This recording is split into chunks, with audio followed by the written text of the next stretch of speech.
If you're only concerned with cost per lead, you're not alone. However, you are missing a bigger picture of what is working in your advertising.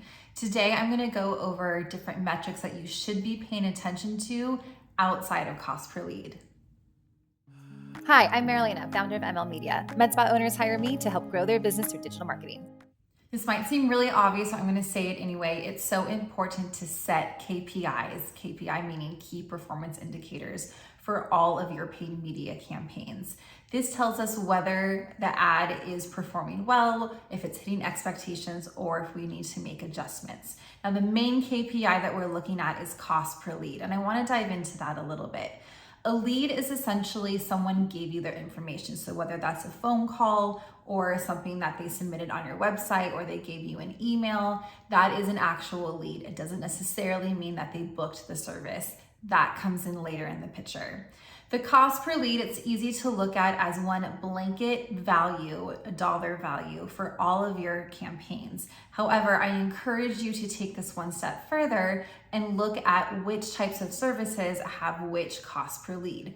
The reason being, as you know, every service has a different profit margin and a different revenue generation. So for example, a service like facial or Botox or Juvederm, that's gonna have a much lower profit margin, and therefore we want a lower cost per lead on it. However, something like cool sculpting, where there's much more sessions and you have a much higher profit margin, we're okay spending a little bit more to get those clients simply because we know that there's gonna be higher profit from those. Let's get into exactly which KPIs we should be paying attention to outside of cost per lead. The first one is click-through rate. Click-through rate tells us how relevant our ads are to the user. So for example, on Google, if we have non-branded keywords, the click-through rate is going to tell us how compelling our ad copy is to someone who searched that term. Obviously, we want a higher click-through rate. The higher, the better. We typically see higher click-through rates with branded terms since someone knows the brand already, they're already familiar with it, and they're much more likely to click on that ad. If we're seeing a low click-through rate, that tells us that our ad is not relevant enough. We need to have more compelling ad copy or more compelling creative. The next ones that we should be paying attention to, and I'm lumping them together, are CPC, which stands for cost per click, and CPM, which is cost per mille or cost per 1,000 views. And the reason why I'm lumping them together is because they're both a reflection of the state of the industry. So a high cost per click tells us that that's a very competitive keyword. And if we want to bid on that, it's going to cost us more to get those clients. Cost per mille, cost per 1,000 views, is another industry indicator because that tells us the cost of advertising. So if we're seeing that our cost per lead is increasing, one of the first areas I go to is how is the cost per advertising increase? Is there a direct correlation there to help us understand, is this something that's out of our control, or is it something more like click-through rate that maybe we're not having a really strong, compelling ad? So all of this in summary to say, we want to also understand how competitive the actual advertising industry is and if that is becoming more expensive.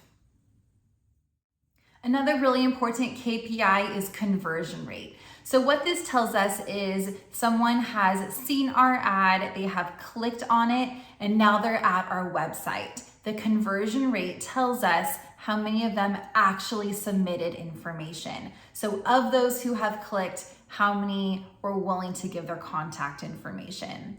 The reason why this is important is it tells us whether or not our website is optimized for those leads. Once they arrived on the website, did they find what they wanted to find? Was it relevant to what they searched?